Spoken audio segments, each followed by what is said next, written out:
JK, it's going, Lewis. You were about to. Don't. What? You're sniffing way too loud. Fooled us again.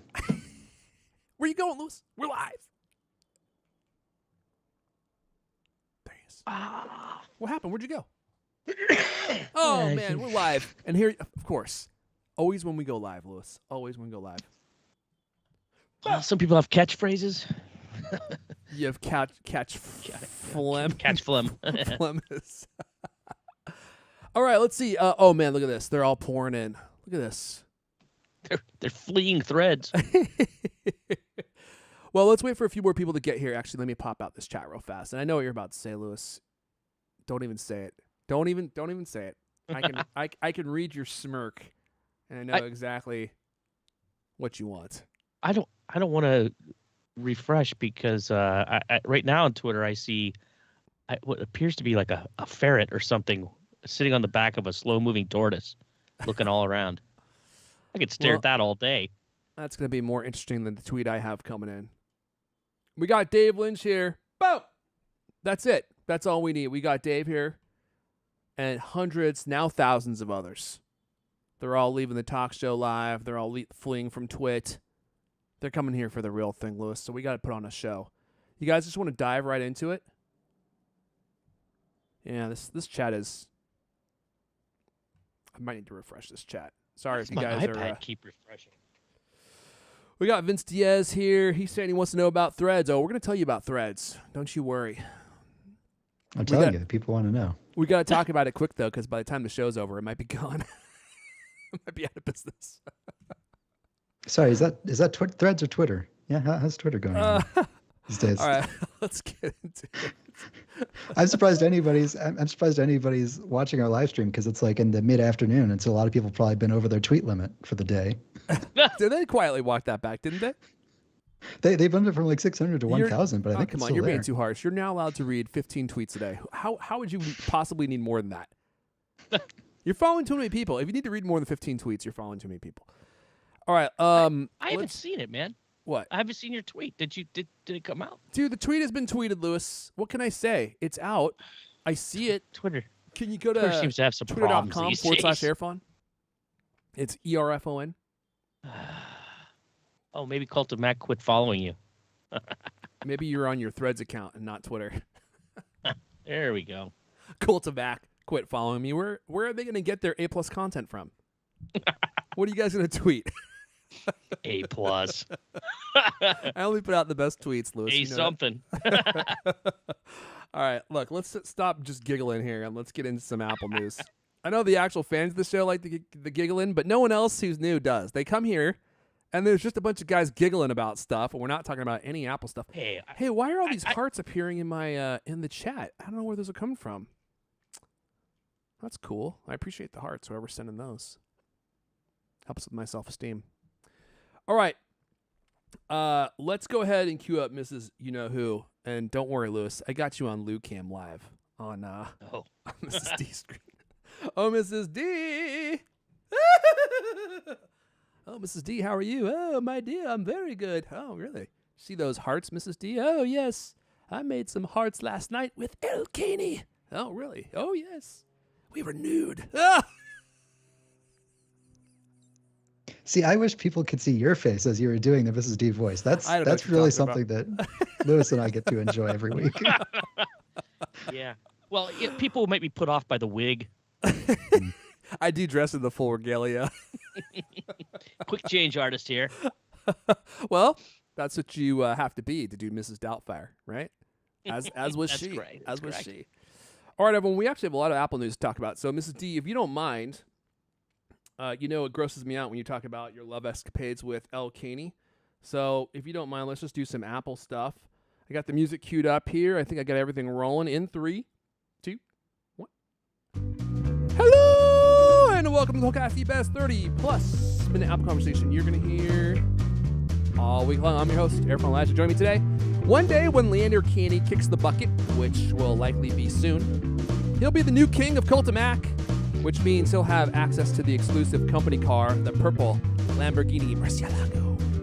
He's the managing editor of Cult of Mac. Lewis Wallace is here. Can't wait. Oh, actually, I can't wait. I don't know. I'm scared of fast cars. Also with us, with almost 140 followers, he's now got one of the most popular meta thread accounts on the platform. He's the newest writer at CultCast. Griffin Jones is here. 140, wow. Griffin, that's more than Zuck. I know, they just come in straight from Instagram. And you said it connects to your Mastodon account too? In theory, we'll Okay. get that. They didn't actually launch with that feature yesterday, but Okay. Well, once they get that connected, you'll be up over 200 in no time. That's like influencer area on Threads, you know? You'll be getting paid sponsorships, all that kind of stuff. All right, everyone, let's see here. Before we dive in, you want to know what we're talking about today? I like to give you the agenda in case you show up and you're like, this show is going to be boring. Let me entice you with these stories, okay? We got some news on how Apple is about to make AirPods a whole lot better. That's incoming. The next gen AirPods we're talking about. So we've got some info to share on Apple's big plans to make your monitor way more useful than it actually is. I hope they bring this to the studio display. And they could. I think they could with a software update, but we'll see. If you're hoping to get your hands on the Vision Pro, all 10 of you that were, I got some bad news for you. We'll talk about that. We got a giveaway, of course. Griffin is going to regale us with everything that you want to know about Threads, how to use it, where to use it, pros and cons. Is it better than Twitter? Probably not. Probably not, but we're going to hear about it. And we've got some Apple TV Plus information that you might find useful. And then at the end of the show, if you stick around, I think I'm going to do an all-new Apple stock update. Let's see here. For those of you that don't know what I'm talking about, this is not me bragging. I just thought it would be a fun story. So about 2 or 3 years ago, when I made a big Apple stock purchase of about $100,000, I shared it with everyone. And the point of it not being to pat myself on the back, because in all honesty, I'm probably going to lose it all at some point. But I've been doing updates on what it's worth now. And Apple stock is the highest that it's ever been. Actually, that's not true. It's slightly less now. But it just hit a 3 trillion market cap. So I will take a look. I actually don't even know what the number is at this point because I haven't looked at it recently. So I'm going to go in there and I'll tell you how much my $100,000 investment is worth now. And I think it's going to be a lot. Before we dive in, I do want to say thank you to Squarespace for supporting this episode. Is my browser mode working? Oh, good. Thank you to Squarespace for supporting this episode. Squarespace has everything that you need to sell anything. I know that because I use Squarespace. If you have ever purchased a Cult Cloth or have been thinking about purchasing a Cult Cloth, the best way to keep your gadgets and technology sparkling clean, you can go to cultcloth.co, and that runs on the Squarespace platform. I pay for Squarespace just like everybody else. They don't give it to me for free. And the reason I pay for it is because it's so easy to use. You can create a website easily, quickly. You can maintain it all by yourself. You can build lots of different kinds of websites. I use mine primarily to sell Cult Cloth. The whole thing is to quote the great Ron Popeil, it's set it and forget it. You just set it up, and then the orders just come in. They integrate with a bunch of tools that will help you run your website. And, I just have money coming in.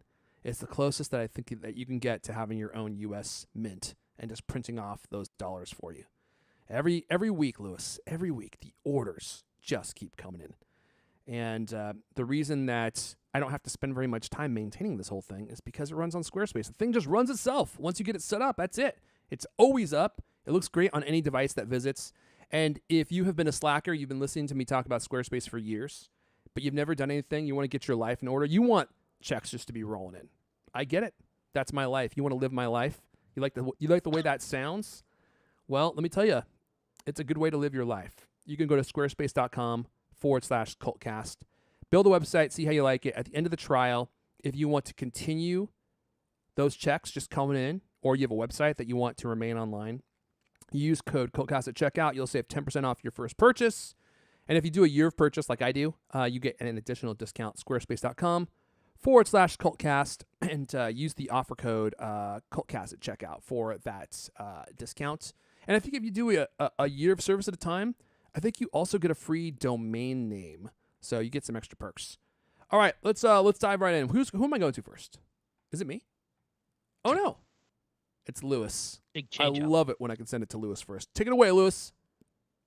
Yeah, so this is basically, another wonderful time frame roadmap for AirPods, right? This is another thing coming from our favorite source, Mark Gurman, his newsletter, which is a constant source of information about the Apple universe. So he basically talks about all the things supposedly coming to AirPods in the near future and far future. Supposedly they're working on adding sensors to AirPods that can determine body temperature. Pretty exciting, isn't it? Yeah, I wouldn't mind that. Supposedly you're it's just, more like, sitting accurate there? than what you do with an Apple Watch, Yeah. I think that it's mostly used for fertility tracking right now, but they're saying that more accurate temperature would help figure out if you've got a fever, an actual fever. Like everybody could take advantage of this. More accurate temperature from your ear. And speaking of ears, they also they are working to make AirPods more of a hearing aid replacement. Supposedly, Apple's been hiring engineers from traditional hearing aid companies, boost research in this area. Supposedly, they're working on a hearing test feature, which, those hearing tests, you go and you sit in a little quiet booth and you hear those noises and it makes you sweat because you can tell how bad your tinnitus is. Oh, do you have tinnitus too? Oh God, yeah, it's terrible. It's actually crazy how common it is. I have it as well. And at one time it got really bad and I was like, having a hard time living my life, but it's gotten a lot better now. Does yours kind of go in and out? Yeah, you go to a big loud concert or something, your ears ring for a little bit more. But I mean, honestly, like day to day. That's how you get tinnitus. Well, yeah, and I mean, playing in a band. I mean, I'm sorry. Well, that's the thing. Like, I feel like anyone who plays an amplified instrument or drums ends up with tinnitus at some point. If you're even in the same room with a drummer. Yeah, like Freaking I don't know how drummers. drummers live their lives, man, because all that drumming, it just Banging destroys. and Yeah, it it's destroys your terrible. hearing, and you look pretty uncool with like those headphones on that protect your hearing. I mean, if I were a drummer, I'd be wearing those things all the time. But anyway, There's all kinds of things you can wear, but so I don't know if you guys do this. I'm a part of a couple of I sign up for all the Apple health research things, right? Yeah.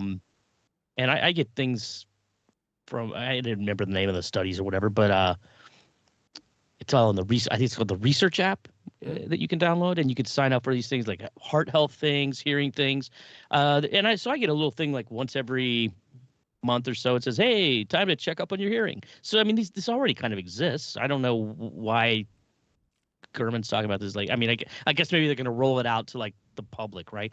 But it already does these things where you put in your AirPods. It says, "Oh, let's check and make sure you're in a quiet enough space to do this test." And it it is, because you're in a quiet room, and then it does the same thing, just like if you go to an audiologist, you get those little maddening little. That's a good impression. Oh God! And you're supposed to like tap. You got to tap the thing as soon as you hear it, right? Which, if you got tinnitus, it's like I don't know. It puts me in a real crazy space. Like I'm sitting there, I just hear everything because you're paying attention to the little squirrely sounds in your ears, right? It drives me mad. They better have a trigger warning on this app if they ever actually release it to the public. 'Cause you got to be hardcore to be able to take it. It's crazy, isn't it? Because like you have that ringing going, and so when they hit the tone that's within that range, right, all you hear is that tone because it's the same tone you always hear. Yeah. When did it start? I mean, sometimes I'm tempted to just like press and hold. I hear it the whole time. Although, anyway. wait a second, I just had a great idea for a feature. Hold on. Yeah. So they map the tones of your tinnitus, so that if you can't hear it, and you're hearing a tone instead, then they know what the frequency is of the tone that you hear, and then they could develop like an anti-noise, right? So like a white noise that you could play that would neutralize that sound. Sweet relief, Lewis. Yeah, well, and I mean that's one of the sort of therapies for tinnitus, right? Is I never know if it's tinnitus or tinnitus. Anyway, I say tinnitus, but yeah. but white noise is a way to help you get over it, right? Kind of reprogram your brain so that it doesn't freak out over these weird, hisses and humming in your head. But the whole history of this hearing aid thing. I mean, I can remember a couple of years ago, the feds like rolled back like they made it easier to buy over the counter hearing aids, right? Which the hearing aid manufacturers are horrified by this because they're making $5,000-$10,000 off a pair of hearing aids, and you could, for instance, buy a pair of $200-$300 earbuds that can help you, and maybe not even. I mean, maybe it's just like way better and less intrusive, right? Because let's see, what was the name? These earbuds are called IQ Buds by New Hera. I don't know if you ever heard about this company. They were in on this in the way ahead of stuff. This is around the time AirPods came out, and they had these earbuds that they're designed to help you hear in noisy conditions. And I went to a restaurant for lunch with these guys, and here, put these in. This is like in a really crowded South of Market restaurant brew pub, right? It's just loud as all get out. Put them in. Suddenly, it's like you're in like a little cone of silence. You can hear people talking at your table. It worked really well. And this was, I don't know, 6-8 years ago. They still have them. They still sell them. I'm on their website right now. They've got multiple. They're I'm sure they're better now. It's IQ Pods or IQ Buds Max or something, right? But so that kind of thing is already possible, and Apple already has certain little features that, like, there's conversation boost in AirPods, and there's all kinds of things coming. So that kind of thing could be really helpful. You wind up in these situations where it's hard to hear what people are saying, and you just put in an AirPod, normal as can be, and then you can take it out when you're done, right? I mean, so that's what's coming supposedly. So that stuff's probably a ways out, right? But what's probably coming this very fall is a new case that uses USB-C to charge instead of Lightning. I can't imagine that someone wants a case with USB-C so bad that they would pay $80 just for the case. It may be more. Yeah, actually, I don't know how much do they charge for a case. I mean, the advantage there is that they don't have to wait to revise AirPods to update it with a new case. Like, I wouldn't buy AirPods Pro right now if I know that's coming, because I don't want to buy another device in my life that accepts Lightning. And they only update the AirPods in like once every 3 years. So it'd be great if they can just do that mid-cycle, like update the case, the AirPods can stay exactly the same. It's still the same generation. It's at the same price. That's what they'll do. They'll so, and then, if you lose your case or, God forbid, break it or something, you can replace it with that, assuming they make it available separately, which they probably will. It'll just be like, oh, by the way, we switches to USB-C, right? So anybody who buys one after that has the USB-C magic. Dude, I think if you want to buy like any less than the full set of a pair of AirPods in a case, you have to call Apple support. But it's pretty easy to do. I did it to replace like a single like left AirPod one time. Wait a second. Say that again, Griffin. To replace anything but the case, if you want to replace one of the AirPods, like a singular AirPod. To replace any singular part of the whole set, you have to call Apple support. They don't. Really? They don't just sell an.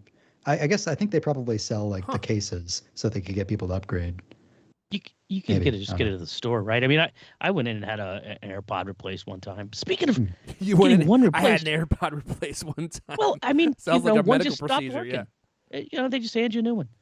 They run some diagnostics first, but that was years ago, so they might have added the individual parts to the store. Yeah, I thought that they now. did sell. Okay, yeah, you can. It looks like you can buy. This is the original case, though, the wireless charging case for the original AirPods. Can you get the? That was the one that they released. They did that change. I think they only put that one for sale so that they could get people with the very original AirPods to upgrade to that. But I don't think you can just buy like the AirPods Pro 2 case with Lightning. You can't. You can't. I mean, you probably can the way you just said, but they don't have them on their way. I mean, you would think they would come up first, but they're nowhere on this page. So yeah, you can buy the wireless charging case for AirPods, but you can't buy the actual case for the AirPods 3. You can't buy the AirPods Pro case, so you have to call them, I guess. And you can't buy any of the singular AirPods, which is weird. Like, why wouldn't you be able to just buy that on their website? Why would they want you to call them for that? Anyway, Who sorry. knows? Okay, so then you get USB-C, which obviously is hugely useful because I'm done with Lightning, man. I don't want to.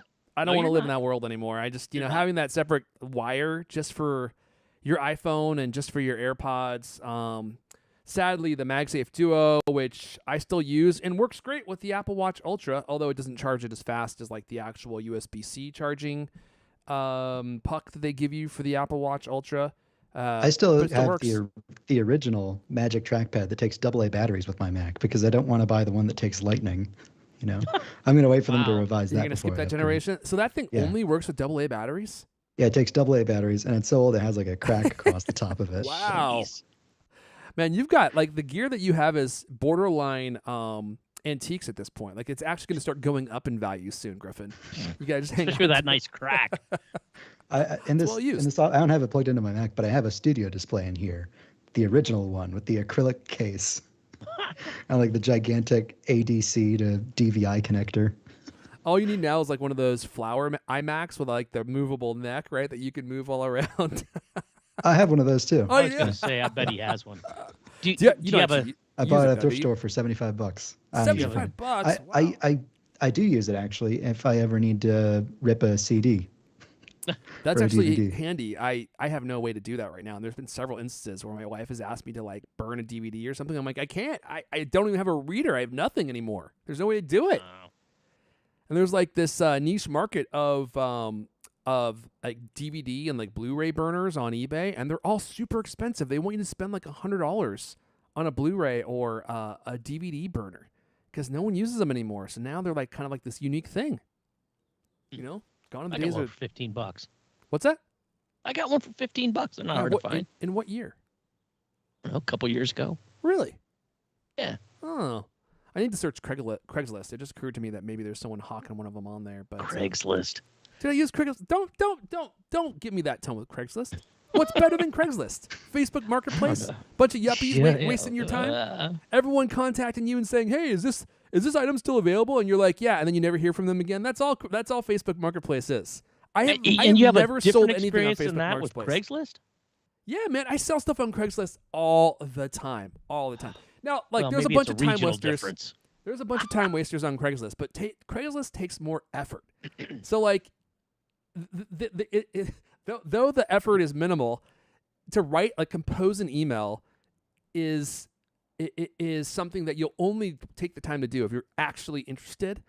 And with Facebook Marketplace, they've made it so easy that all you have to do is click a button that says, "Is this item still available?" And so people just go through doing it, and they never get back to you because they were never serious to begin with. So Craigslist is where the actual buyers and sellers are. I've probably sold tens of thousands of dollars on Craigslist. Wow. You know, it's crazy. I mean, I've never considered Facebook Marketplace, but Craigslist down here in San Francisco is kind of flaky. The clientele, kind of flaky. Facebook Marketplace, it's like that in Seattle as well. But here's the other thing too. So like, I don't know when this went into effect, but the U.S. government is so desperate for tax dollars now. They put this new rule into effect where if you sell on eBay or you sell on Amazon or something, previously the threshold was $20,000. You're allowed to sell up to $20,000 worth of stuff before Amazon or eBay would have to report you to the IRS. And in some bill that got passed, they changed it so that it's now $600. So if you're just like selling let's say you have a nice bike that you sell, your El Caney, you have a $10,000 bicycle.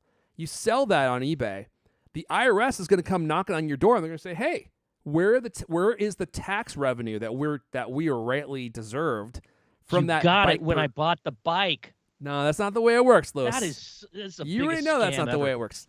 So time for a Boston Tea Party over this crap. Come on. So now, if you sell more than a certain $600 worth of stuff, even if it's stuff that you own, eBay, Amazon, any marketplace is going to, and maybe even OfferUp, I'm not sure. They're one of the more popular platforms out there. Will have to send you a 1099-K, and they're going to have to report you to the IRS and say this person is. Huh? Didn't this get delayed? No. It went into effect at the end of June because I had to jump through a bunch of hoops with Amazon because I have an Amazon account. And they're like, if you don't give us all your information, they wanted my banking statements, like all this stuff. They wanted all this stuff from me so that they could guarantee that they knew who I was and could verify my identity for the IRS. Oh man, isn't that crazy? So now I'm using Craigslist more than ever because I'm like, it's the only way to go under the table, you know? Because a lot of people are just selling stuff that they own. Like you don't have a business. You're just selling like old stuff around your house. And so now you're supposed to, pay taxes on that money. Stuff that you've owned for years. Double tax. Yeah. It's crazy. I didn't mean to trigger you, but this is making me very upset. Not me. I'm happy about it, Lewis. I love paying my fair share. For the record, I love paying taxes. I pay every dollar I owe and more. I pay it forward. I usually get my tax bill, then I just double it. Oh, don't even get me started on my tax bill. I just got my tax bill. The tax man cameth. He wants it all, Lewis. He wants gloves, it all. Right? Huh? Kid gloves, right? No, there are no kid gloves. Very, it's more like Mike very Tyson nice gloves. Light for you. Mike Tyson gloves, circa 19. When was he like at his peak? 1995. Anyway, sorry, I digress. AirPods. Yeah. Sorry. Hold on. Wait. Before we move on, I just have to say this real fast. We got Maximiliano Larenes. Maximiliano Larenes. I like that name. He said, "I've listened to you guys since the very first episode, and I wanted the video format so much." Max, where have you been? We've been doing the video format for like 2 years now. This is the first time I've seen you in the chat. I know that because I would have remembered the name Maximiliano Larenes. I'm sorry, I'm not getting my roll on that very well. Carlos is here as well. What's up, Carl? Yeah, well, welcome. We're glad to have you in the video chat. Okay, back to AirPods. I think we're done with that story. This story that's done, pretty much it, man. No other hardware upgrades supposedly coming to next gen AirPods this year, but probably USB-C when they roll out the iPhone 15. Yeah. It'll be like a one sentence thing. And dude, I'm so excited about the iPhone 15. I'm ready for a new phone, man. I really am. Griffin, what phone do you have? Let me guess. Knowing you have got the iPhone 8. 10S. 12 Pro. You got a 12 Pro. Okay, so yours is a little bit older than mine. I'm on the fence whether I'm going to upgrade this year. I'll see what Apple does for me, because I'm actually not very happy with the camera system on the 14 Pro. And I'm still upset that they cut the mini size without putting a decent camera system in that. What's wrong with the 14? Did you say the 14 Pro camera system? The 14 Pro camera system. I don't like it. My wife has the 14 Pro Max, and I don't like it because the minimum focus distance on the 1x lens is like really far away. Really? So a lot of the times when you're taking a picture with the 1x lens, it's actually using the crummy ultra wide lens. Huh, that's interesting. Yeah. See, I mean the 14 didn't have enough features that were different from the 13 Pro for me to want to switch. But that's one of the reasons why I always want to switch, obviously, is because the cameras are always so much better, and I'm using this thing as my primary camera. Although, hold on. I have been trying to play around with using this instead, which is a full frame. I would say a full frame iPhone camera replacement. It's way overkill, but it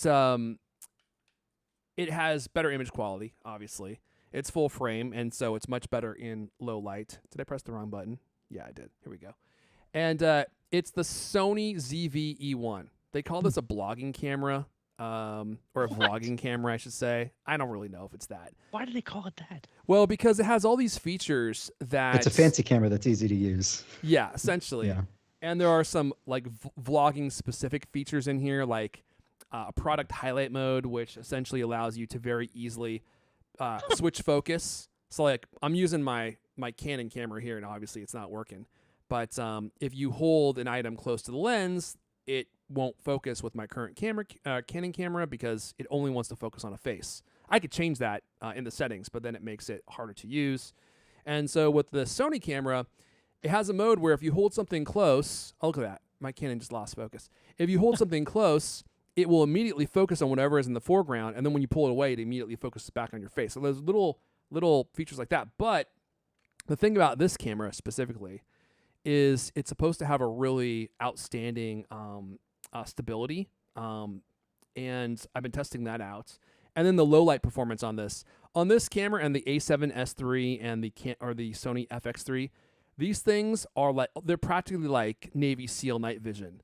They can see in the dark. I mean, these sensors have such an outstanding image quality in like almost like pitch black conditions, it's kind of unreal. And so I wanted something that had a really great low light performance. So I've been tinkering with the idea of replacing my iPhone camera with this and trying to use this more often, especially because I'm out of iCloud storage space. So I'm like, why use my phone? I might as well just use an external camera. And I've been trying to play around with like different solutions to keep all my photos and everything stored and backed up. Right now I'm Does not look like that's going to fit into your back pocket. No, it doesn't. It takes more effort for sure. But the image quality out of it is unreal. And the autofocus system in this Sony camera is, I think, the best autofocus system that exists on Earth. Like it just doesn't miss. It can lock onto your face. It keeps track. It locks onto animal faces. It locks onto products. It locks onto anything that you want to focus on. It will lock onto and then keep its focus. So there's a lot of really compelling features in this camera. Sorry, I didn't mean to do like a mini review of the Sony's. So I was going to say like a impromptu under review segment. Yeah, So just for people who aren't watching the video, that's a full size DSLR, and a handle underneath it. Does that come with it? Is that attached to it, or is that something separate? Oh, whoops. Yeah. So like the little tripod. It's not a DSLR. It's a What is mirrorless camera. And so the thing that makes this camera special is there is a really popular camera called the A7S III that has most of the features of this camera, but it's a lot larger. And so they crammed all the features of that really popular camera into this one. It's a lot cheaper and it's very portable. Like this is a very small camera. Now, is it now? I mean, as far as it's like the size of half a loaf of bread. Well, as far as full frame cameras go, this is the smallest full frame camera I've ever used. And what is the process for getting the pictures off of it onto your Mac and theoretically like into an iCloud photo library? Is that really easy? Oh, it's super easy. I mean, it's not as convenient as an iPhone, obviously. So if I took that little tripod off, it's a lot smaller. And then this Donald Trump hairdo it has on the top here, it's called the Dead Cat. And this camera, yeah, like it has like a little like tuft, like a comb over up here. You see that? Yeah, but what? That might be the Al Sharpton, about? Actually. I guess that's more like an Al Sharpton. But it's called the Dead Cat, and what it is it is a little piece that clips into the hot shoe up here, and you can see this little grill on the top, which is where the microphones are. And so this camera has really good microphones built in, so you don't need to wear an external mic. And they're also directional, so it will focus on the sound in front of you and back of you, just like an iPhone will. And then when you pop this little guy on here, it will cover the microphones with this little hairdo, and that cuts out all the wind noise. So like the sound can get in and out of there, but the wind cannot, which is a common problem with microphones. And this little handle that you were commenting on, this is just a little mini tripod that connects to the camera via Bluetooth. So it turns the camera, well, it makes the camera easier to hold. It has a tripod built in, and it's also super adjustable. So like you can like move this thing up and down and angle the camera however you want, and then you can also like turn it left and right and stuff. So it just makes the camera easier to hold and use. Plus, it has buttons on here that let you actually use the camera. And that comes with it?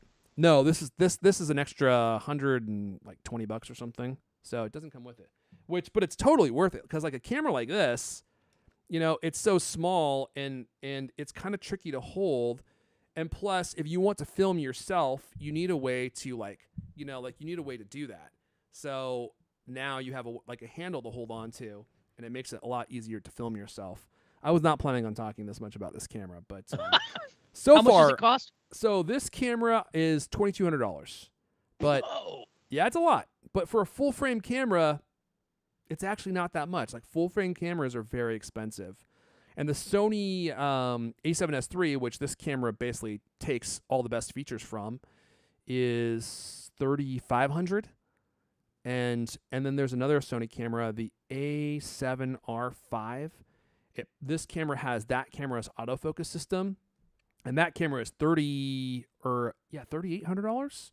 So this pulls together a lot of like the best features from their best cameras and puts it into like this compact body. Well, what's the catch? Like, why would you spend more for like those other pro cameras? Well, those other cameras have more professional features. And the other thing about this is that it kind of overheats. So if you use it for too long, like more than 30, 40, 50 minutes, it will overheat and you'll have to let it rest, which if you're a pro user, you want to use this for long form content or you want to create really long segments, that could be a problem. But for me, like I use this like I use my phone. Like my absolute longest clip might be 20 minutes at most, but usually they're like 5 minutes. So I never really run into that overheating wall. Anyway, playing around with things that, I mean, if you want to take if you love taking video and photos with your phone, but you want higher quality, sometimes you just need like a camera that will do the things that your iPhone won't do. And I think that this might be like one of the best ways to upgrade is going to a camera like this. Although this is not really a super great photo camera, but for videos and for some photos, like if you want something that's better than your iPhone and you don't mind carrying this around, like this is an insane, I think this is an insane value. So not a full review. I'm still working on it. We're going to run out of time. I was not planning on doing a full photography review today. Yeah, wow, we've already made it through one story. Yeah, that's right. We've only made it through one story. We're going to have to cut some of this stuff. Okay, look, next story. I was excited about this. Apple's big plans to launch a monitor that stays on when you shut down your Mac. Why could they not do this with the Apple Studio Display? I mean, the Apple Studio Display, I think, has, what is it, like an A13 in it or something? It has an A13 in it. And for comparison, Apple TVs as old as the third generation that have an A8 inside are still running the very latest version of tvOS. Wow. So there's literally no reason why a Studio Display couldn't just be an Apple TV and runs tvOS inside of it. I mean, that would make the monitor so much more useful. I mean, it essentially runs a version of iOS, right, to run the camera and the webcam that's built in and to do some other stuff. But it looks like Apple has plans to make the monitors more useful. Of course, this is coming from the Germinator, who is clearly back from vacation and putting out stories again. So let's see here. As the story goes, Apple will introduce an external Mac monitor that can act as a smart home display when a Mac goes to sleep or is shut down. So it's basically always on, just like your iPhone or the newer iPhones. The feature would be available on at least one monitor in an upcoming lineup that will likely include successors to Apple's Pro, Display XDR, and Studio Display. His newsletter didn't go into much details beyond that. Like the Studio Display, a monitor with smart home capabilities would run on a chip first seen in the iPhone. Right. The Studio Display contains the A13. Yeah, we already said that.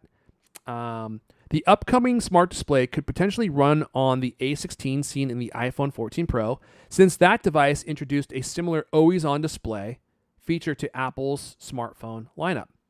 The iPhone 14 Pro's always-on display currently shows what you'd see if you tapped your iPhone to see the lock screen, the time, the wallpaper, app widgets, although at a very dim brightness. Later this year, Apple will launch iOS 17. iOS 17 will introduce a new smart display mode for the iPhone that makes the always-on display mimic the features and information you'd see on a Google or Amazon smart display, a product category that was popular at CES. So anyway, making the monitor way more popular. I mean, way more useful. I have the Studio Display sitting here next to me, and when my Mac's not plugged into it, it's just off. And this display is $1,300. Like, it seems like it would be a lot more useful. Well, it doesn't seem like it would be a lot more useful if it could just show you widgets on what's going on in your day. Or Griffin, to your point, I don't see a reason why it can't just be an Apple TV like itself, and you can just watch stuff on it when you don't have your Mac plugged into it. That would make it worth $1,300. Actually, it's more than $1,300 right now, isn't it? I think it's $1,300 if you buy it refurbished, and brand new it's $1,500. Okay, let's see. Yeah, $1,600. Yeah, because I didn't pay that much for it, but I routinely see it on sale for $1,300 now. Let's see here. I think it's $1,600. Apple Studio Display, but I forgot. It's been so long. While you're Googling that, I'll just say that, like, I probably wouldn't have use for this because I'm only in my office when I'm at my computer, and I'm, only ever like working on my computer when I'm in my office. My living room is like way across the house. Any other room that I'm like spending time in, you can't see my computer display from there. But there are a lot of people who have those tiny little apartments in like Tokyo, or student dorms all across the country. I don't know if those people necessarily have studio displays, but there's a strong use case for like a display that can also like turn into your TV and be a better interface than running a full Mac and like going to Netflix.com, the website. There's definitely a use case for this. Oh yeah, I would use it all the time. I mean, my studio display is sitting right to my left, and it just sits there dark when I don't have my Mac plugged into it, which I often don't. I just leave my Mac inside my house, and I mean, it was $1,600. It is, and it was $1,600. I mean, you could find it for far less these days because it goes on sale all the time. But dude, if you could turn this thing into an Apple TV, and from a like a technical perspective, I mean, look, I'm not the product manager of the Apple Studio Display, but it seems like they could do it. It's already running a version of iOS, and it already has an A13 in it, and the Apple TVs up until recently were running an A8, so why wouldn't they be able to do it? It just seems like they don't, because they don't want you to not buy an Apple TV, would be my guess. But it'd be super cool to get some more features in there. I hear you snickering over there, Lewis. What were you going to say? Oh, nothing. That's just funny. My pessimistic attitude towards... Yeah, they want you to buy an Apple TV. I mean, look, they do all sorts of stuff that push you into their newer products. I mean, I can't remember any specific examples, but there's been examples in the past where there have been features that have come to the iPhone, and I'm like, this doesn't make sense why they couldn't add this to older iPhones. And then a year on, lo and behold, they do via a software update. And it's like, oh, okay. So sure, it's just a coincidence. Yeah, absolutely. Okay, let's see here. We can't go through all these stores. I think we should. Should we fit? Let me just mention the Vision Pro store real fast, and then we'll move on to the giveaway, Lewis, so we can move on. So long story short, TLDR, Apple is going to not be able to produce as many Vision Pros as they had originally hoped. They were thinking they were going to be able to produce 1 million of these things, and a Financial Times report says that they're having a lot of problems with the actual displays. They're not able to produce as many as them as they had hoped, and now it's looking like they'll be producing fewer than 400,000 Vision Pro units in 2024. So if you're hoping to get one, once the pre-order goes on sale, you better be pre-ordering quick, because it seems like these are going to be in even shorter supply than we thought. Of course, I feel like we run into these stories every year for every new product, and in the back of my mind, I think, is this a story that Apple leaked to the press to get people to buy this, to make it seem as though there's going to be a shortage in supply, to get people to buy more of these? I don't know. Probably not. But I always think that in the back of my mind, because I'm like, it's genius marketing. It's like, hey, we are going to have fewer of these than we thought. So if you want one, you better get in on this action right from the start, because if not, you're going to be waiting 2 months to get your hands on one. But according to this story, which is from the supply chain, which is why I actually believe it, Apple's having a hard time creating the mini LED displays, and so they can't produce as many as they need. So there's the story there. Just a heads up. Lewis, let's talk about the giveaway real fast, shall we?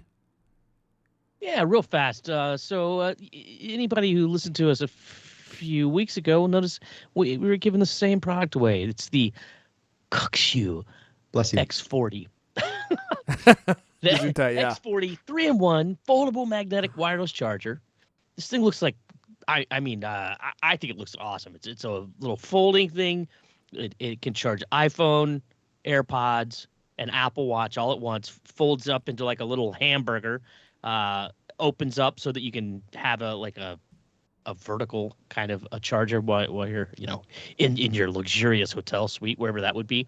These things go for $89.99. We're giving away one of them. It's a rare repeat. We don't usually do this. We don't usually circle back and give away the same product, but this time it's available to anybody, anywhere. I know some people are very upset because a lot of our giveaways are limited to the United States for whatever reason. This one's open to international. Oh, look at that. Anybody worldwide. Nice. And I believe Griffin actually has used this, and maybe you could tell us just a little bit about how great it is. Okay. I have. I I did not do enough preparation to bring it with me to this undisclosed location You're where I putting him on the do the spot, podcast. Lewis. But it is a very good product. Like, if you think about it, if you're traveling for a weekend and you want to bring everything, your iPhone, your Apple Watch, your AirPods, maybe like a MacBook or an iPad and a Nintendo Switch, that's like 5 different cables you got to bring. You got to find outlets for all those Absurd. things. You got all this like absurd number of cables and bricks and things. It's a mess. You don't want all that cluttering up. You're getting tangled inside your bag. You take, I went for such a weekend bringing all of those devices. I only brought the Cooksview X40 and my wife's MacBook Air USB-C like charging cable. Overnight, I could get my iPhone, my Apple Watch, my AirPods all charged overnight using the cable. And then throughout the day, I was just a little smart about it. Throughout the day, I could plug in the said MacBook Air or like the Nintendo Switch, and that's 5 different devices I could keep charged up just with like those 2 things. It's an incredible like reduction in what you need to plan and bring. I only have one problem with the device. It's very weird. Out of the box, it has kind of a weird smell, and it's actually very strong. It smells very strong, and I can't describe it. Does it smell like victory? Yes. It's just the smell of quality. It smells like bag efficiency. So I had to mention that in my review. I've never had to write a section on smell before when I've written a product review. That review will probably be published later this week or early next week or so. Guess you gotta let it air out for a few hours. Yeah, or weeks or days. Or months. Wow. Okay. My but only it's question, very high quality. It's made out of metal. It has like this really nice soft touch rubber on it. It's a smart design. I like it. And is it like sturdy? Does it feel sturdy and stable there? And oh yeah. Like it's you can definitely bend it with one hand, but like it's you can feel it's got like a really nice hinge element to it. Yeah, and it's it looks really handsome. It it looks very handsome on your desk. It's plain black. You put your iPhone on it, and then it's like you got like a tiny little iPhone iMac. Sitting I like right that there. thing, man. So this has just started today. It's fresh. Yeah, like 10 days to get your Fresh entry in. giveaway. The way to do it is you go to cultofmac.com, scroll down the giveaway area, click on the headline that says "Win a compact charger that juices up 3 devices at once." Dead giveaway. You're in the right place. Go there. You got multiple ways to enter. Like I said, this one a rare opportunity for people who live overseas. I hate that some of our giveaways are only United States, but what are you gonna do? Anyway, there you go. All right. I think it's a great one. I might just have to enter. Maybe I'll use my new Threads handle and log in. I think that might be enter. illegal, but well, I'll tell you what. I know many of you out there, you're like, I don't win through giveaways because I never win. Well, let me just tell you. Some giveaways don't get entered as much as you think. I don't have time to tell the whole radio ticket story that I told before, where this guy I know kept winning radio tickets because no one ever entered to win them. And then I entered and I won them. Well, man, right now, this is so hot off the press. There's only 8 entries so far. Oh, 8. Oh, Eight there's 12 entries. now. There's 12 now. We just took it up 50%. But you got a chance. You got a chance of winning this device. And if you do win it, and your friend asks you what it is, and you say "Cooks you," and he says "Cooks me, cooks you." So that's a built-in bonus. And points if you get that movie reference. Yeah. I think I said this before. Cooks You is it's an Australian company. Oh, it is. Yeah, last thing I would have expected. Yeah, me either. All right, cool. All right, well, I'll put a link in the show notes for all of you. By the way, I don't know if you noticed this. The show notes in the podcast app are so easy to use now. Like, they used to be garbage. But I don't know when this happened, but Apple has made it really easy to look at the show notes and access the URLs that we put in the show notes. You can literally do it inside the podcast app, and everything is really nicely formatted now. Like, it's way better than it used to be. So if you've never used the show notes before, we put links to all the stories, we put links to all the sponsors, we put links to everything in there. And so if you're interested in reading more about any of the stories that we cover, it's easy to do that. So just want to give you a heads up. All right, let's see here. Okay, Griffin, do you want to talk about Threads? You've been waiting all show. You want to give us a run through of Threads, what it is, why we should care, why it's actually not going to fail in 4 weeks, or less. So If you're not familiar, Threads is the new social media platform with Twitter-like features coming from Instagram and Facebook, aka Meta, whatever. There's like 12 names for it, but you know what it is. So it's Twitter esque. You write posts, you can reply to posts, you can like them, you can repost them, you can quote post them, which is not available on all of these alternatives. And a lot of these have popped up, but Threads has a few great things going for it. First of all, it's incredibly easy to join because you sign in with your Instagram account, and that means you can instantly access all of the same network of people who you used to know on Instagram. You have all of your same followers, and you can follow all of the same people just with one button through the sign up process. So, unlike Mastodon and Blue Sky and all these other ones, you're not starting from a network of, two people. You're starting from like all the same people who decided to sign up for it. And supposedly like within a few hours, the number of accounts on Threads had already passed the total number of users on Mastodon. It was crazy, and now they're like orders of magnitude ahead. So since Twitter's slow burning downfall, all these are popping up. Another great thing, it's very simple to use. It doesn't quite have all the same features of Twitter. Like there aren't you can't do polls. Unlike Mastodon, you don't do like alt text when you upload images. There's no content warnings. It's very simple. Like you write a post, you can put up to like 10 pictures and videos on it, and that's pretty much it. You can reply to posts, all that. You follow people. You already know how Twitter works. There are a few big differences. Unlike Mastodon, where you follow a list of people and that's all you see, Threads is highly algorithmically powered. So you're scrolling through your home feed, you see everything that your friends have posted, you keep scrolling down, you start seeing like things they've replied and commented, you keep scrolling down farther than that, and you see all of this, algorithmically recommended content, popular posts, stuff people are talking about. That's how a lot of people liked to use Twitter. That's never what I was into, but I know a lot of people who like to use it that way. They just like to see what the pop culture thing that everybody's talking about is. Threads is really great for that. So basically, if you didn't like Twitter because of what it was turning into, you're going to love Threads. If you liked what Twitter was in like 2010, then you're going to like Mastodon.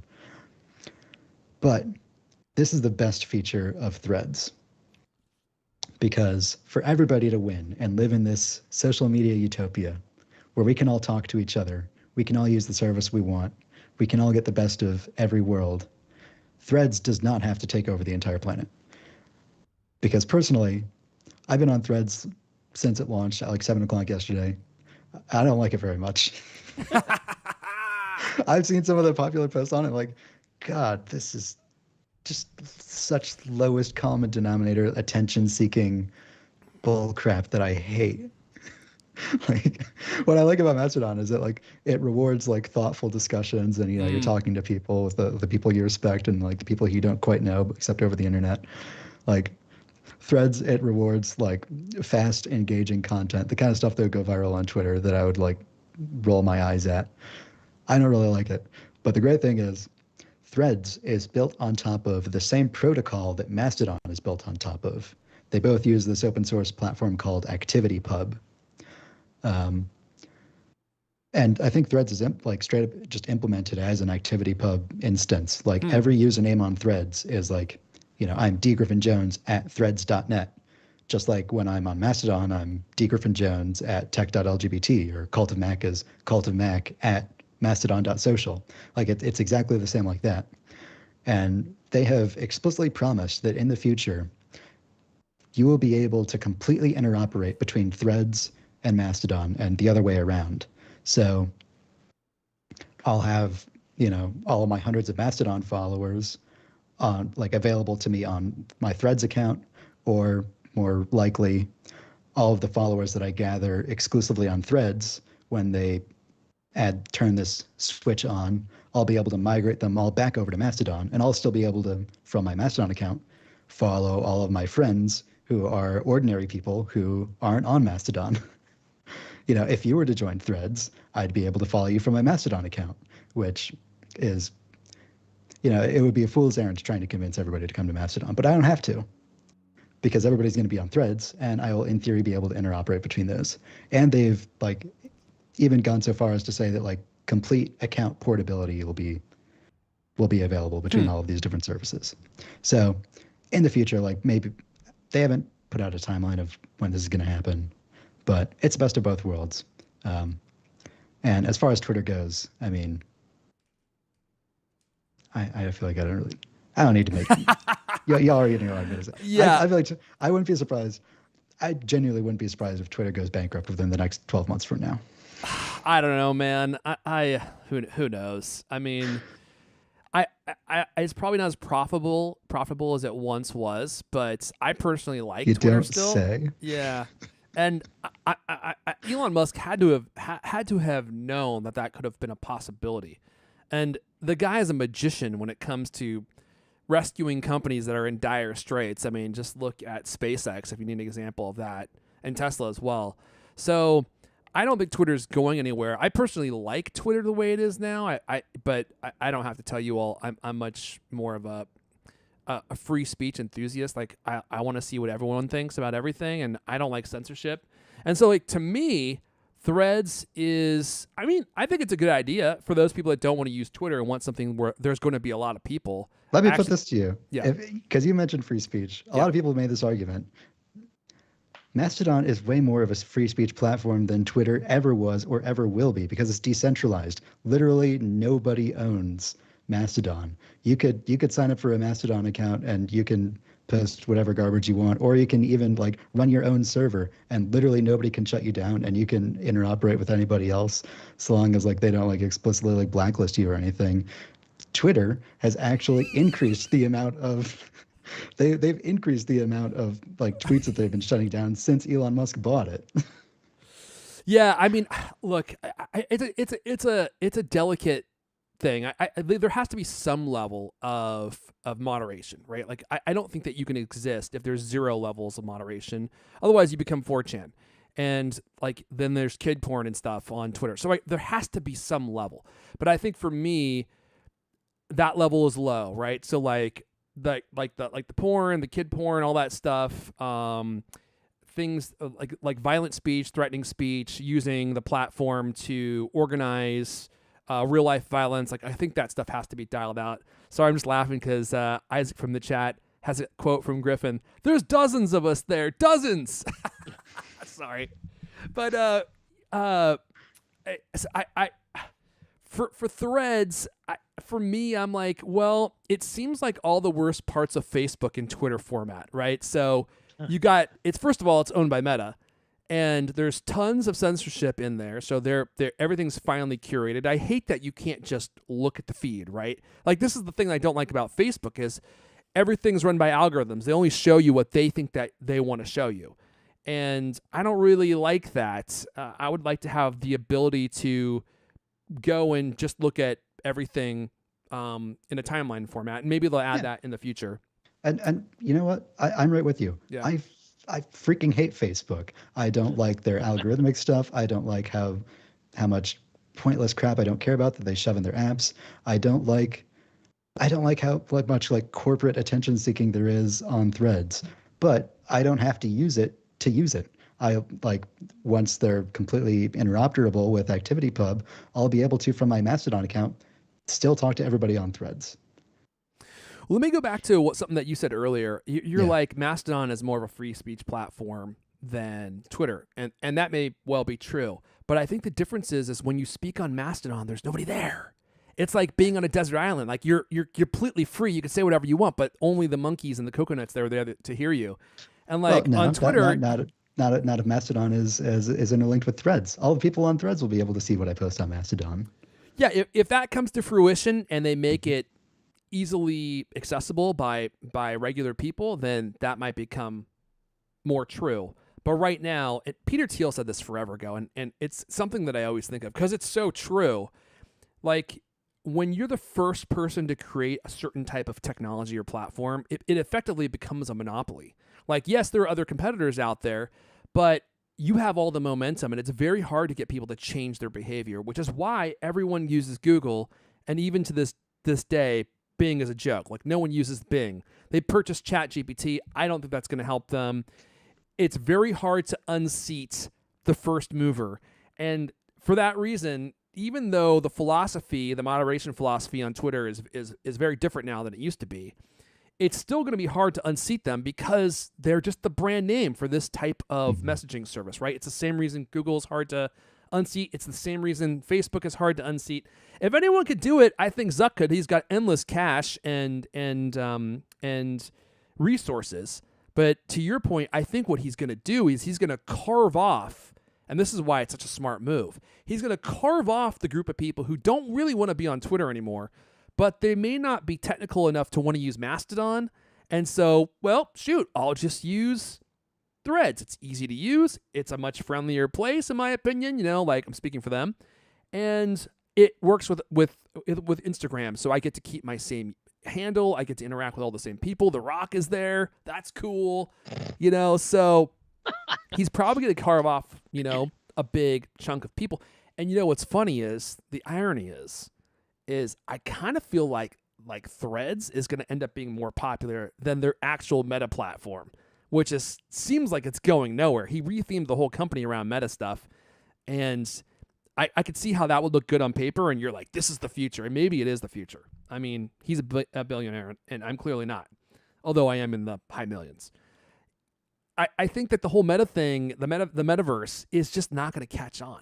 I don't think that people care about it. I don't think people want to use it. I think this is probably going to be more popular than that. Just my opinion. Although I don't think that this is going to unseat Twitter in any way, shape, or form. Twitter is the public is the public square, man.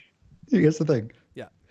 Twitter's doing a dang good job of driving their own customers off the service on their own. Even if none of these alternatives existed, Twitter's driving away their own users, their own user base. Like, okay, the dumbest possible decision you could make if you're running an internet platform that's suffering from low engagement and lower ad revenue is to limit the activity that your users can spend on your platform and reduce their ability to see the ads that you're trying to get them to see. You know what, man? Like I said, you're overblowing this, man. No one needs to see more than 15 tweets a day. I mean, like I said, do you have a job? Do you have things you need to do? 15 tweets is plenty. No, in all seriousness, I agree. Elon's made some weird moves, man. Like, that was one of them. One of the other ones I think was, and he's smart. He reversed himself. It seems like pretty quickly once he realized that it was a terrible decision. It makes you curious as to how that decision was even made. But the other one was not being able to link to other social platforms on Twitter. Remember that one that lasted about 2 minutes? Mm-hmm. And I don't know if this is like genius marketing behavior, like you're doing something that gets you free press and then you reverse it immediately. Maybe that's why he does it, or maybe he actually thought it was a good idea, which to me is very bizarre. But yeah, I don't know. I'm paying for Twitter Blue. I mean, I think it's worth it. At least it is for me right now. And I know Twitter rubs people the wrong way. I know Elon rubs people the wrong way now because of his stance on Twitter. But sorry, I'm reading the chat, which is always a bad idea when you try to talk. I don't know if I'll be jumping on Threads. People keep asking me if I'm going to use it, and I'm like, I don't know, man. To me, it's like Truth Social, right? Like Truth Social. I have used Truth Social. I have an account, a secret account on Truth Social that I don't reveal because I'm not active there. Like I pop in there every once in a while just to see what people are talking about, and it's what you would think people would be talking about on Truth Social.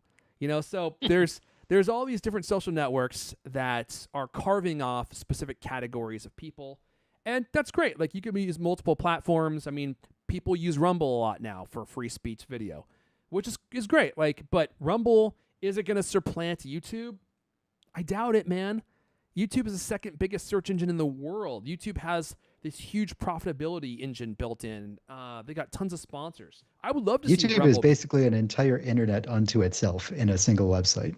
And it's crazy to me that the tech world has developed and so far, and there's still nothing even close to second place in terms of online video compared to YouTube. Yeah. I mean, they solved a big problem in the marketplace, and they're really good at what they do. Are they perfect? Obviously not. YouTube has a ton of problems. I could probably do a whole podcast just on that. But where else are you going to host video and have it run as smoothly as it does on YouTube for free? Remember how expensive it used to be to host video? It still is. I don't even know if YouTube is profitable. I'm not even sure if it's making Google any money or Alphabet any money, but I hope they keep it around because it's an awesome platform. Anyway, so yeah. You haven't used Threads yet, Irfan? No, I haven't even logged into you it yet. have.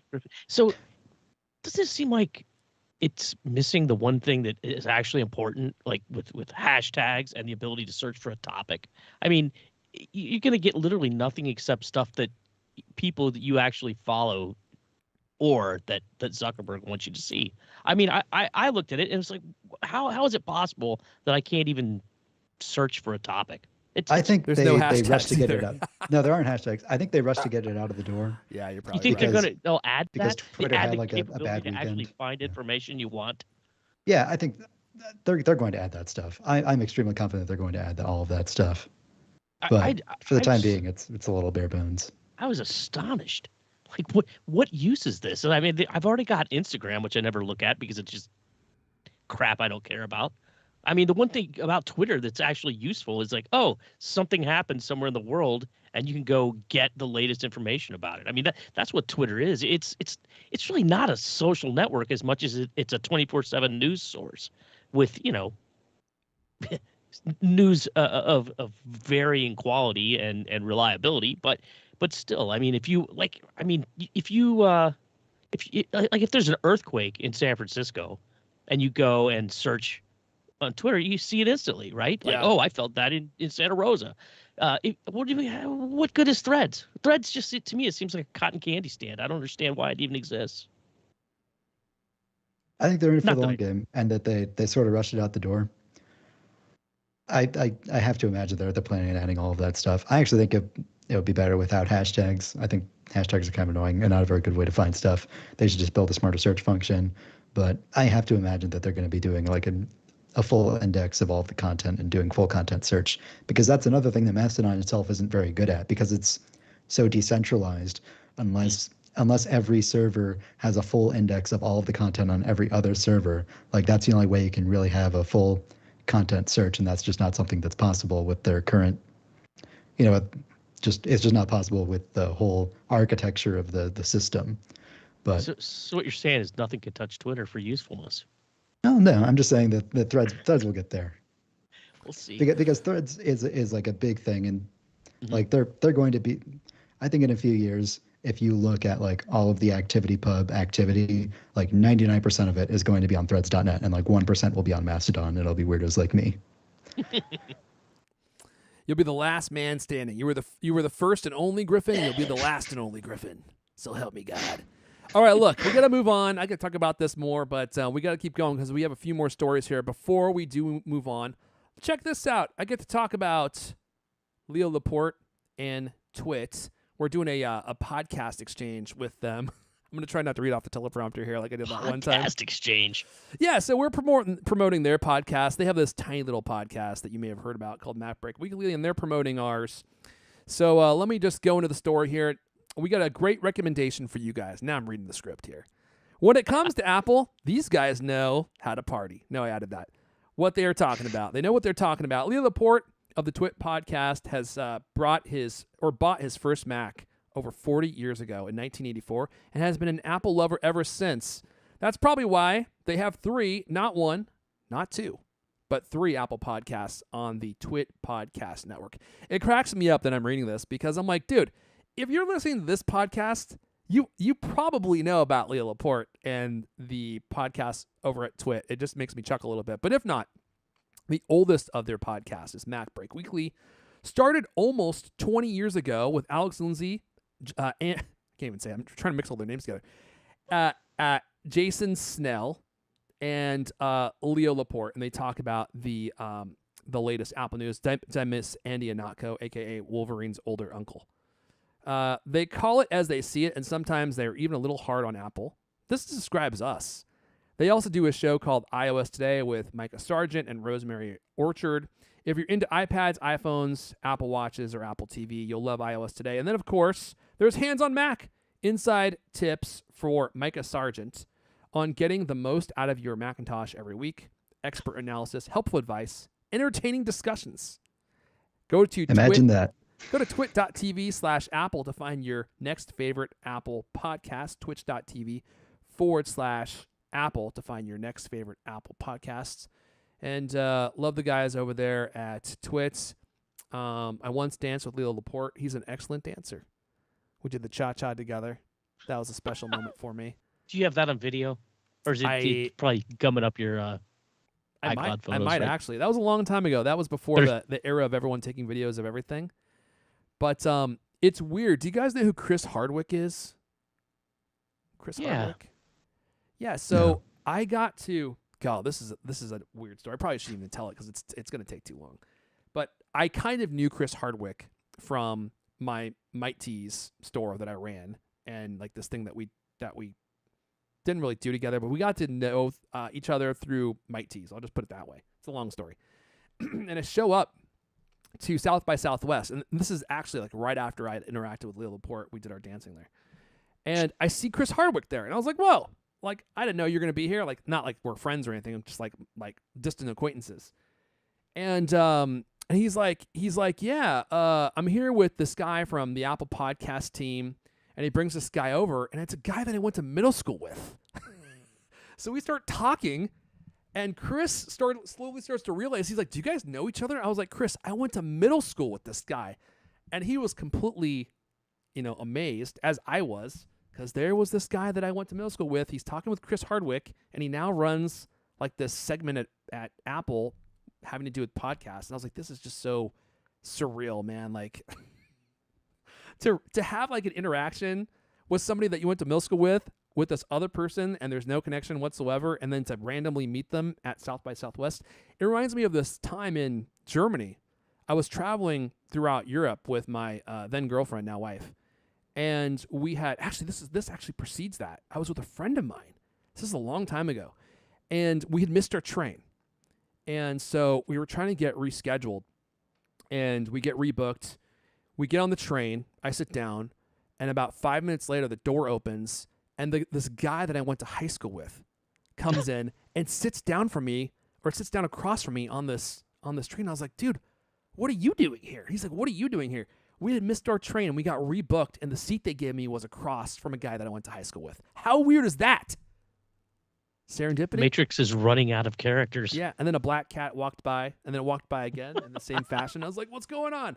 Anyway, life was weird, You can get that man. experience every day in Mastodon. Just run into people, same people over and over again. I recognize you.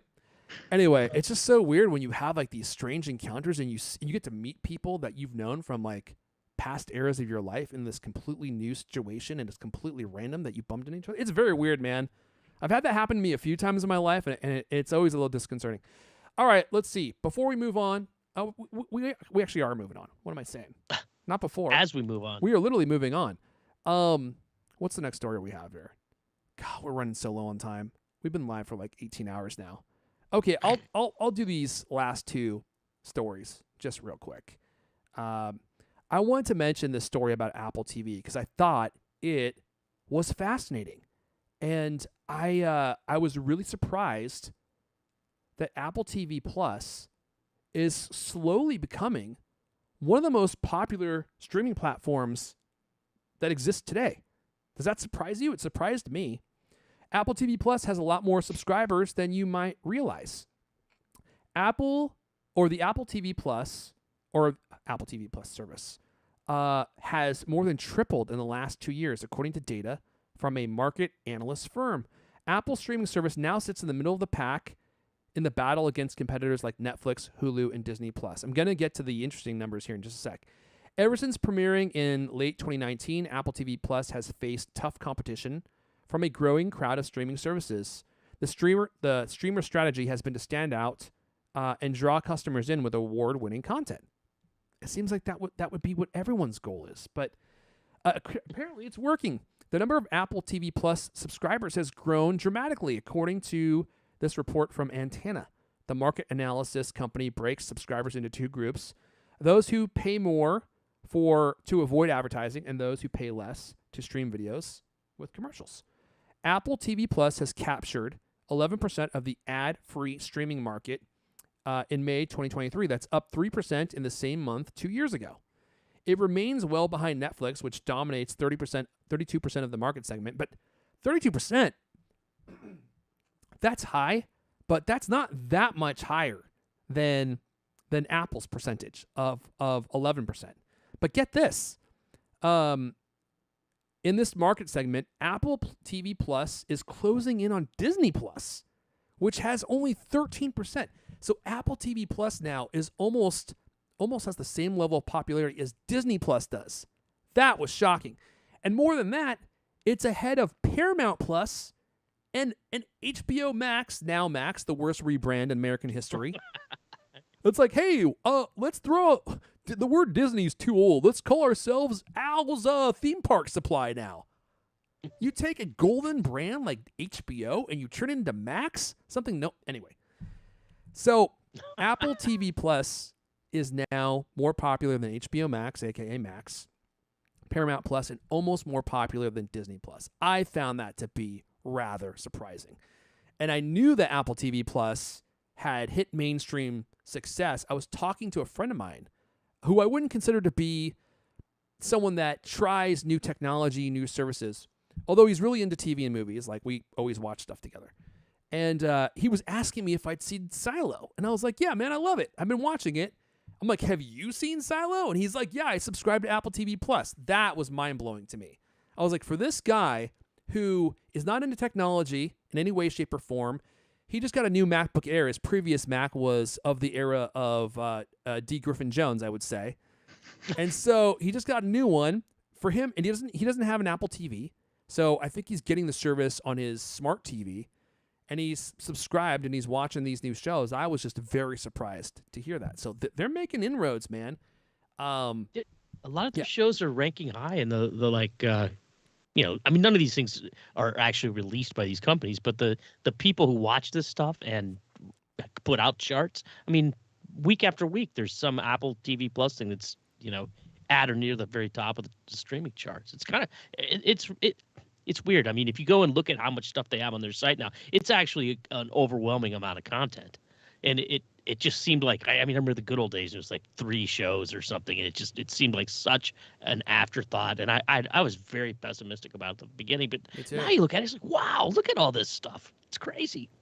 And it's still cheap. It's like far less expensive than anything else.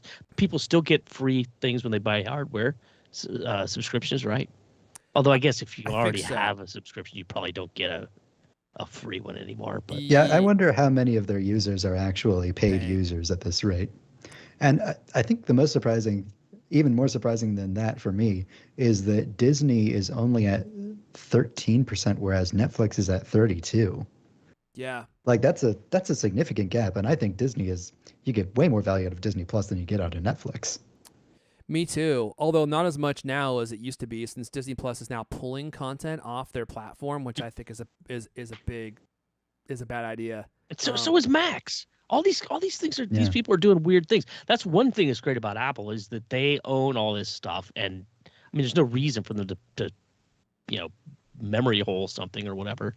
I get why Max does it, because they have content contracts with companies that lease them that content, and HBO didn't actually make the content themselves. So I get that, right? That makes sense to me. And these companies, they make the rounds of their content. They let Disney use it for a while. They let Paramount use it, HBO. But Disney it's one of the oldest media companies on earth. And so they have their own back catalog they probably have the largest catalog of original content of any company on earth. And they're taking their own content that they own, like Mary Poppins. Actually, it wasn't Mary Poppins. Maybe it was The Sound of Music. But they take some of their older stuff and they take it off the platform. Now, why are they doing that? I think they're doing it for a tax write-off because, look, I don't want to be controversial, but a lot of Disney's content, new content, in my opinion, is trash. It is not good. And I don't know what's going on over there at Disney Plus. I don't know why they are unable to make content that's compelling with audiences, but a lot of it is not doing well. And in fact, is it Universal with all their properties, like all their kids content, and the Minions and stuff, is outperforming Disney? I heard that Disney, I don't know if this is true, but I could see how it could be. I heard that Disney has not had a single profitable movie all year. Not a single one. I've heard every single one of the movies they've released has lost money. Isn't that surprising? I mean, they've released a lot of movies, a lot of big franchises, and not a single one of them after marketing has actually broke a profit, except for maybe Guardians of the Galaxy 3, which I don't even know if that has. But like Indiana Jones, The Dial of Destiny, I'm going to force myself to go see it in theaters. I revere that character. It's one of my all-time favorite franchises. But Kingdom of the Crystal Skull, do I even need to say anything more? Does anyone even count that as an Indiana Jones movie?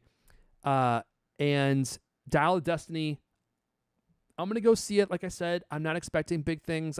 I've heard some people say that they like it, but the majority of the rhetoric that I've heard is that they did the same thing they always do with some of these characters, like Luke Skywalker. They turn them into old, sad divorcees who are has-beens. And if that's what they did, major wrong move, man. They needed to pull a Top Gun Maverick. They need to send him out with reverence and respect and then hand the whip to Chris Pratt in some way. That's what they should have done. Boom. That was the winning formula. They would have had Indiana Jones for the next 20 years. They could have had Indiana Jones movies.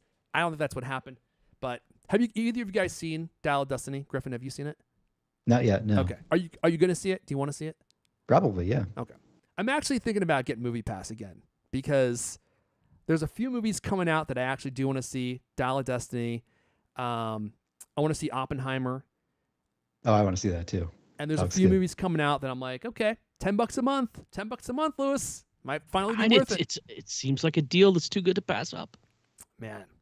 It is really true about how all of these streaming companies are like putting out, like Paramount.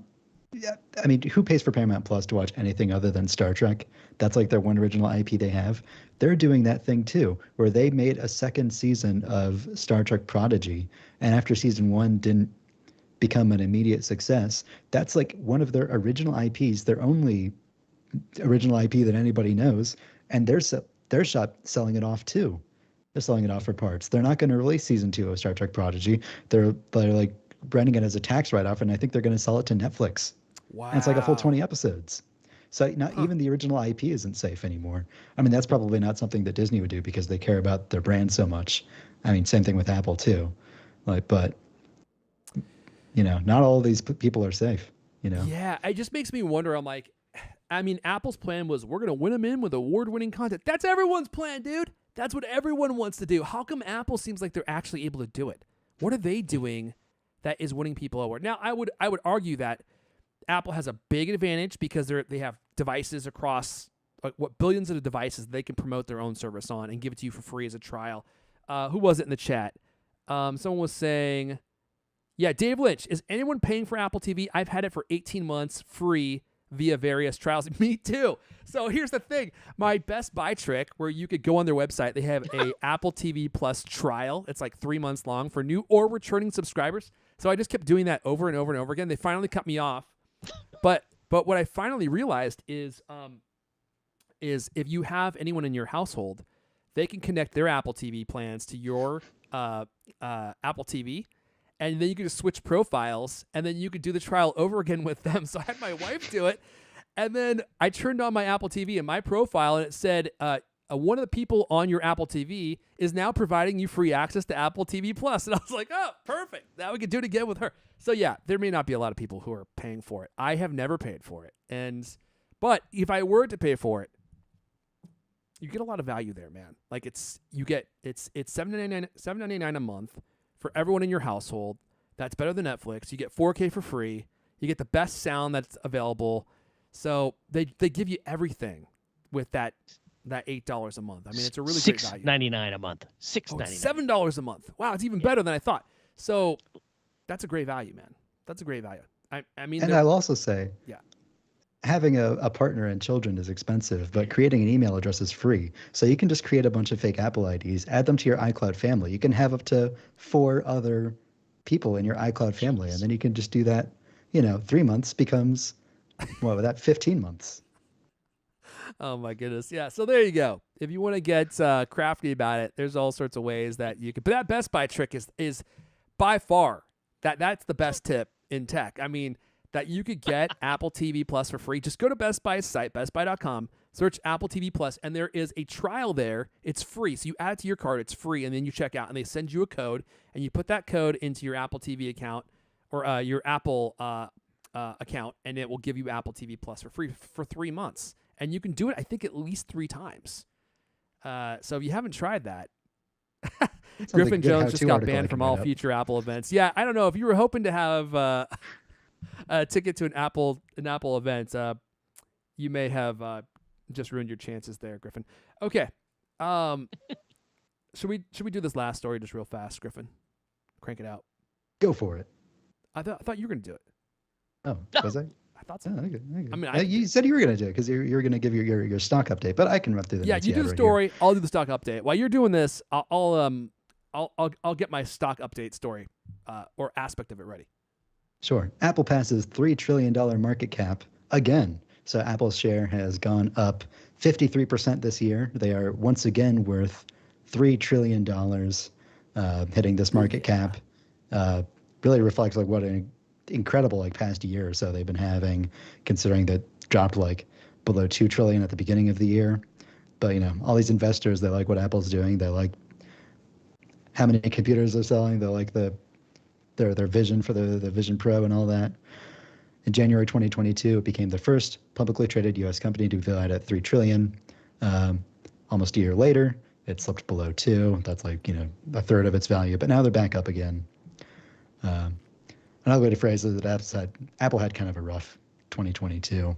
Analysts predict a drop in consumer demand for computers of all types, with everyone headed back to the office after COVID-19. An investor believed them. And that was really kind of true. I mean, people bought a giant slurry of computers in 2020. They're not going to buy the M2 generation just 2 years later. But plus, Cupertino had problems meeting iPhone 14 demand at the peak of sales. You know, they couldn't build them fast enough. They've turned that ship around. Here they are, back at $3 trillion again. Will they continue rising to their highest ever value?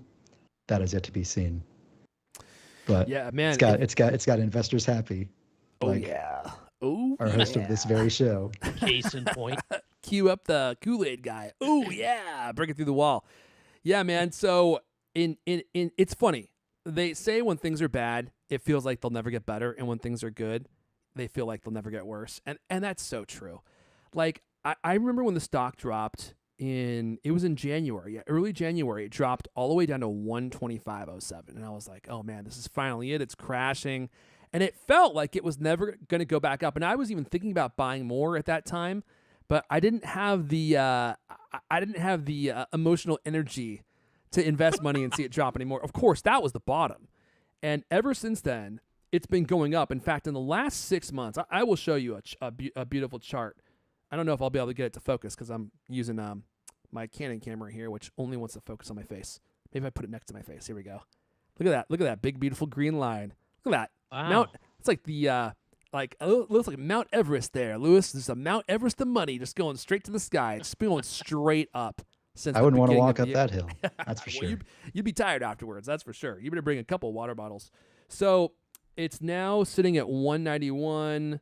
84. It looks like it's about to close. It barely went up. It will probably go down because it's been on a bender for like the last 2 weeks. But Apple's now a $3 trillion company, and my Apple stock. Let's see here. That I bought for it was slightly less than $100,000. I think I paid $96,000 for it. It wasn't an exact number, but it was close. Let's see here. Is now.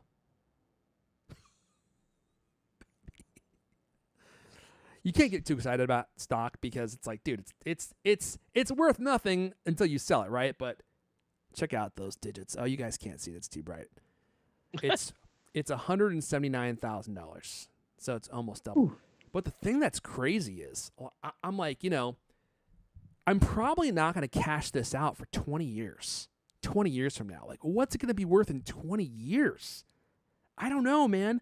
I mean, Apple's already a $3 trillion company, and when you think about this, you're like, how high can it go?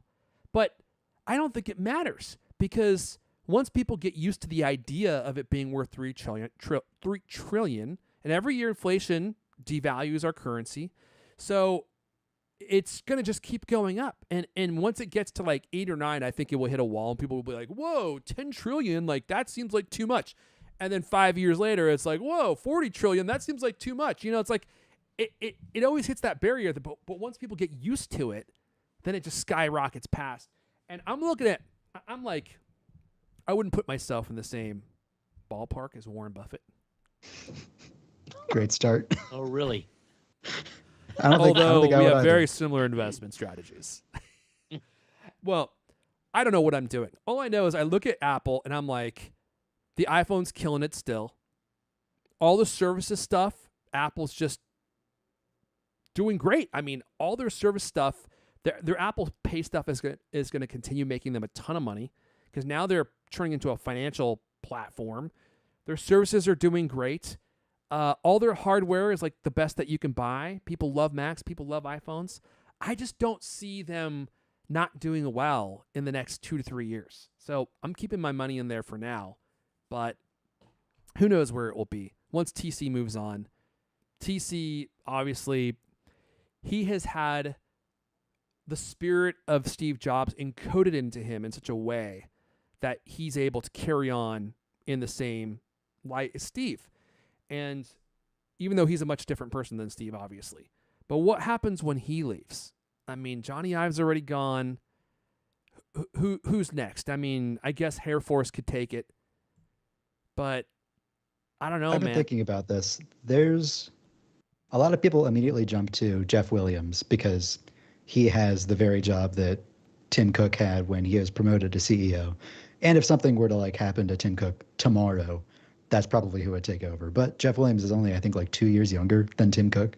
So it's not like that's buying them much extra time anyways. Yeah. Tim Cook has he's always had this person. I don't know how to pronounce his name. I think it's Sabih Khan. Sabih Khan is his last name. Okay. This is the guy who's reported directly to Tim Cook like for the last 15 years or more.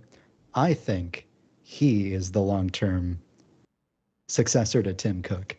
There's like this famous Tim Cook story about, like it's a story everybody tells about Tim Cook's like cold as ice management style, about, how they're in this meeting and like Tim Cook turns to this guy and he says, "Why are you still here?" And then the guy like immediately jumps on a flight to China. Sabih Khan is the person in that story who jumped on that flight to China. Like that is the person, he is the subject of that story. I think he's the next in line. He's been Tim Cook's like immediate. Found him. Yeah. Found him. He looks ruthless too. He's got that same, 1,000-mile Tim Cook stare. Mm-hmm. He's on the executive page now, so he's getting Senior closer. Vice President of Operations, so he knows how Apple works.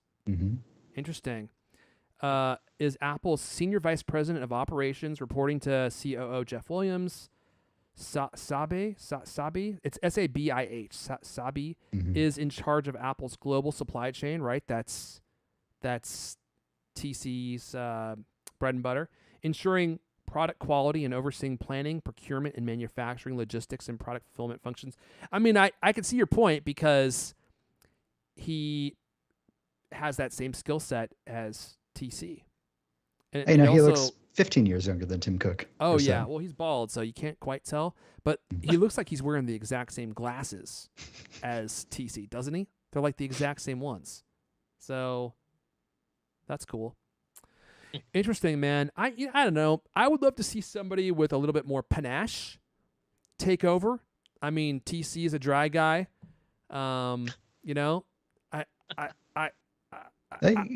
never seen Khan on stage. Maybe he's a bundle of giggles. He might be. That I really just want someone who's a bundle of giggles, who can go up there on stage like Bill Hader and laugh at his own jokes. I think Air Force would be a great CEO. I also think that it'd be cool if they brought back Johnny Ive as CEO. I don't think that would ever happen, but somebody that will elevate design first, like Steve Jobs did, and somebody who has the charisma of a Steve Jobs instead of being more like strategic and someone who delegates a lot, like TC. Like TC is an operations wizard, right? That's what he does. He's good at making sure that everything connects together. And clearly that's taken Apple a long way. But someone that is really passionate about industrial design, I think would be cool. Although there has to be a balance, right? Like it's interesting to think that there have been a lot of big improvements since Johnny Ive left, because he was such a zealot about design that he started to have, I would argue, kind of esoteric tastes. He wanted to do things that I think were beautiful, but not functional.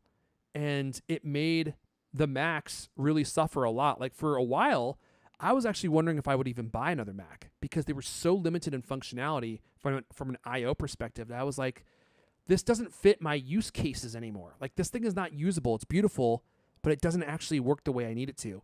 And once I've left, it's like, oh, we're going to make it fatter. We're going to make it heavier.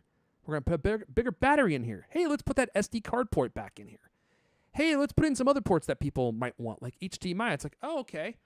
Now you're giving me back that functionality that we need. So I think there has to be a balance. No more touch bar. I mean, who would guess that taking away a feature would be something that would be a popular move? It's like, get rid of this thing that none of us want. You built this thing in, it's not working. Let's just get rid of it. Yeah, I don't think Johnny Ive would want that job anyway. He's having a lot of fun on his new gig at Love From, where he can like obsessively draw fonts all day. Like every new press release, or like every time Love From is in the news, they always have a story about how about the fonts that they're using, and like that's probably just Johnny Ive's like dream job right there. People always talk to Craig Federighi too, and like, yeah, he's good on stage, and I think he's great at running the software division. Like, you know, he's the reason how they can put out major releases every single year of all their platforms, and they've gotten less buggy, you know, in the last 10 years. But I don't even know if that's a job he wants. I feel like Craig Federighi has hit the top of the ladder that he wants to climb. Yeah, he's got plenty of time for racquetball and squash and all the other rich guy sports that he does. And he's got to let the rosemary oil sit on his scalp for at least 2 hours a day, so that kind of impedes how much time he could spend taking those last-minute flights to China to yell at people. He might be too nice for the job, too. You know, he might just be too nice. You kind of need to be a backstabber to get to the top, right? You got to be willing to stick that pointy, long dagger in and twist it when people aren't doing what you want. And that's what Steve was known for, right? Like, he would stab you in the front at least. I was going to say front stabber. TC is the guy who does it in the back. And then before you fall to the ground, there's two big strong men dressed in white who grab you by the arms and carry you away before you even hit the ground. But so you don't make a mess. Right. He doesn't want you to dirty the floor. All right. Well, look, it's time. That's it. How long have we been going? I think like 2 hours. What day is it? I think it's Saturday. We've been doing this podcast for 2 days straight. I have to pee so bad. So we gotta get the music going. That's all the CultCast we have for you guys this week. But you know what? The party continues. If you're on Twitter, I'm at Arafon, ERFON. Lewis is at Lewis Wallace. You can follow D. Griffin Jones on the new thread. And you guys can have a nice, personal, intimate conversation there. Might be candlelit. That'd be nice. I want to thank everyone for listening and hanging out. This is the CultCast, the best 30-plus minute Apple conversation you're going to hear all week long. New episodes of the CultCast come out every Thursday night. I want to thank everyone for listening and hanging out live. We'll see you guys. I'm doing it in pitch now. You like that? Sounds like a hearing test. Next time. Boop, beep, boop, beep. Did you catch any of those, Lewis? Boop. Tap. Tap. Oh man, how come everyone shows up right as we're leaving? There's got to be a reason, Lewis. I'm sure it's also. Let's not think about it too much. It might not be something we want to know. All right, everyone. I'm hurtling towards the end stream button as we speak. I hope you all have a great weekend. Bye, y'all. Oh wait, that's not it.